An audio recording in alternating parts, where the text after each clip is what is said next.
श्री गुरु के चरणों में प्रणाम, माँ भवानी के प्रणाम, हरेंद्र भैया, लीलम दीदी के प्रणाम के सभी कार्य करेंगे। साथ साथ सभी देशवासियों, गुरु भाई गुरु बहना के चरणों के प्रणाम के सभी कार्य करेंगे। बहुत सब फोन आवता गुरु भाई गुरु बहना लोग के कि दीदी आज के चर्चा बा, अनुभूति वाला चर्चा बा, तो घर घर के चर्चा बा, तो सप्ताही चर्चा बा, का कल जाओ बोली जा। तो देखी जा दीदी लोग, हमनी के तो आगे के सूचना देवे वाला तो गुजर गईनी। जो भी हमनी के ज्ञान पूछे के रहे साहिबे देते रही, हमनी के ज्ञान तो संसार में बतावत रही जा। तो कम से कम अब अपनो दिमाग से ज्ञान लेके अपना डंटा पर खड़ा होके के औकात रखी जा। आ साहब गुजर गईनी, महादेव पर ग्रहण लागल बा। कम से कम सोची जा कि हमनी पर देशे पर चोट नहीं गिरल, भगवानों पर चोट गिरल बा। तो कम से कम साहब के गम में रउआ सब कुछ मनाई जा, सोग 15 दिन तक, जब तक कि उनकर अंतिम संस्कार नहीं हो तब तक रउआ सब सोग मनाई जा। न अनुभूति वाला चर्चा भी कहीं मत करी जा। चाहे मंदिरों में चर्चा करे के बाद तो ढोलक झाल हारमोनिया बजा के चर्चा मत करी जा। अभिन खाली सोग मनाई जा, हर भोला जाके कर दी जा। सप्ताही चर्चा टूटे मत दी जा। हर भोला हर शिवा कह के 2 घंटा 4 घंटा अपना करी जा। करके साहब के बारे में 1 मिनट 2 मिनट मिनती मांग ली जा, साहब के सोग मना ली जा और अपना आई जा। सभी गुरु भाई गुरु बहना देशवासियों से यही कहब हम कि चर्चा भी जितना बा अनुभूति वाला बंद करी जा। चर्चा होई, चर्चा जोर शोर से होई, चर्चा रोके के नहीं खे। लेकिन अभी तक जब तक साहब के मृत्यु भइल बा, जब तक साहब धरती छोड़ ले बानी, हम लोग के छोड़ ले बानी, पूरा संसार के छोड़ ले बानी, तब तक कुछ उनकर 15 दिन आप लोग शोक मनाई जा। और कहीं भी धूम धड़ाका से चर्चा मत करें जा, बाजा मत लगाई जा, चर्चा भी कर में मत करें जा। 15 दिन के बाद चर्चा जितना करना हो कीजिएगा। एक बात और है गुरु बहना लोग कि जितना गुरु भाई गुरु बहना मनमानी किए, साहब समझाते समझाते हार गए। साहब का बात कोई नहीं समझा कि कोई सर पर चुनरी बांध के नाच रहा है, कोई कमर में चुनरी बांध के नाच रहा है, कोई ओढ़ के चुनरी नाच रहा है दुल्हन बन के। चर्चा उस ढंग से नहीं होता है। चर्चा उस ढंग से होता है कि आप बढ़िया से चादर बिछा के बैठ जाइए और जितना भजन गाना है गाइए, जितना आपको देश के सुनाना है सुनाइए। देश के तो दीदी लोग आप खुश करती हैं, लेकिन साहब के आप लोग खुश नहीं किए। आपका साहब का आत्मा छछन गया। आपको खुद समझाते समझाते आपको आत्मा के आप लोग समझ नहीं पाई कि साहब किस लिए कह रहे हैं। लेकिन चलिए, जे जैसा करेगा उसका फल तो मिलबे करेगा। हम जैसा करेंगे हमको मिलेगा, जवान जैसा करेगा उसको मिलेगा। लेकिन कम से कम रे बंधो, अब से तो तुमको समझ जाना चाहिए, ठोकर लगना चाहिए कि अब जो नौटंकी करे हम, जो बहरूपिया के नाच दिखाएं हम, अब वो बंद करे। अब कम से कम साहब के अब्बों से तो चल गए, साहब के आत्मा के शांति तुम लोग दो।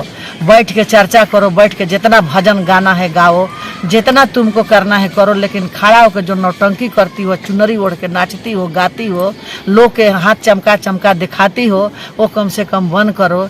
साहब के मन लायक साहब कहते थे कि चर्चा के पीछे चर्चा के आगे बढ़ा दिया और शिव गुरु के पीछे छोड़ दिया। यही कुल नौटंकी देख देख के साहब कह रहे थे। साहब के आत्मा के तुम लोग समझी नहीं, न उनकरा बात के समझी। साहब दिले में खुबसते खुबसते अपना दुनिया के छोड़ के चल गए, न तो साहब अभी नहीं जाते। जाने के लिए तो सब कोई आया है, जाएगा, लेकिन अभी कुछ दिन साहब धरती पर रह के लोगों के समझाते और शिव गुरु का कार्य करते। लेकिन जब तुम लोग असली शीश होती और होगी और समझना चाहती है, तो साहब का कम से कम आत्मा के संतुष्टि तुम लोग दो। अभी से दीदी लोग, बहन लोग, छोटी बहन लोग, बड़ी बहन लोग के हाथ जोड़ के कोटि कोटि हम आप लोग से निवेदन करते हैं कि अबो से आत्मा के शांति दीजिए। साहब के उनके आत्मा के भीख मांगिए कि हे गुरु, उनको आत्मा जहाँ गया है वहाँ उनको शांति कीजिए और उनको कोई बढ़िया देवता में फेन जन्म हो कि हम लोग ऐसा दुखिया फेन वैसा देवता से हम लोग का भेंट होके। दीदी लोग, हम लोग तभी चर्चे करते हैं। एक रेखा गुरु बहना है, एक और गुरु बहना है, उनका नाम तो नहीं हम अभी याद है, जो कि उनको हारमोनिया बजा के गाती है, बहुत सुंदर भजन गाती है, उनको भी हम कहते हैं। और हम लोग भी चर्चा करते हैं, तका पब्लिक हम लोग का चर्चा नहीं पसंद करता है। और वो रेखा दीदी का चर्चा नहीं लोग पसंद करता है, लेकिन दीदी कम से कम हमो 3 गो गुरबहना के लेके तुम लोग का शर्म होना चाहिए कि साहब का संतुष्टि किस भजन से और किस चर्चा से मिलेगा। भजन खूब गाइए, खूब आप लोग कीजिए, लेकिन नौटंकी छोड़ दीजिए। अबो से साहब के आत्मा के शांति दीजिए, हमारा यही का नाम है और हमारा यही आप लोग के हाथ जोड़ी मिनती है। पब्लिक तो खुश है आप लोग का डांस करने से, नाचने से, लेकिन साहब का आत्मा खुश नहीं है, न महादेव खुश हैं दीदी लोग। चलो ऐसा कर्म करो मर जाने पर भी नाम जिंदा रहे। साहब हमारे इतना सुंदर कर्म करके गोनी, इतना सुंदर हमनी के बता के गोनी कि यही राह पर तुम लोग चलो, तुम लोग का फिर यही मान होगा। आज साहब के लिए संसार रो रहा है। दीदी लोग ऐसा कीजिएगा तो आपके लिए साहब रोएंगे, उनका आत्मा रोएगा। आप अच्छा कर्म कीजिएगा। आज साहब धरती छोड़े हैं, अपना प्राण छोड़े हैं, धरती नहीं छोड़े हैं, अपना केवल शरीर छोड़े हैं और हम लोग का साथ हैं। आप लोग अच्छा, साहब बोले हैं मरते दम तक कि जो अच्छा अपने नियम से, अपने सच्चाई से जो गुरु के कार्य करेगा उसको साथ हम हमेशा देंगे, हमेशा साथ रहेंगे। दीदी अब तैयार पंछी बन के साहब हर चर्चा में घूमेंगे और हर चर्चा के आप रिजल्ट लेंगे साहब। तो अबो से आप लोग सुधर जाइए, अपना नौटंकी बात छोड़ दीजिए, बैठ के जितना भजन गाना है गाड़ी गाइए, जितना गुरु के चर्चा है कीजिए।